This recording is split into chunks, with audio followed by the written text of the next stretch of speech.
Hey guys, today I will tell you how to purchase BNB using the Binance app. So let's get started. So first what you need to do is launch the Binance mobile application and log into your account.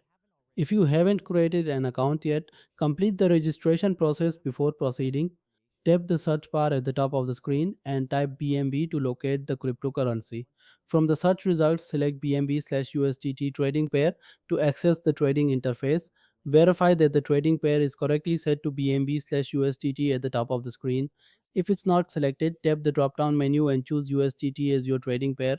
Tap the buy button located at the bottom of the screen to begin the purchasing process. Select your preferred order type such as market order for immediate execution. Enter the specific amount of BNB you wish to purchase in either BNB quantity or USDT value. Use the percentage slider if you prefer to buy a portion of your available balance. Review the order details including price and total cost before finalizing.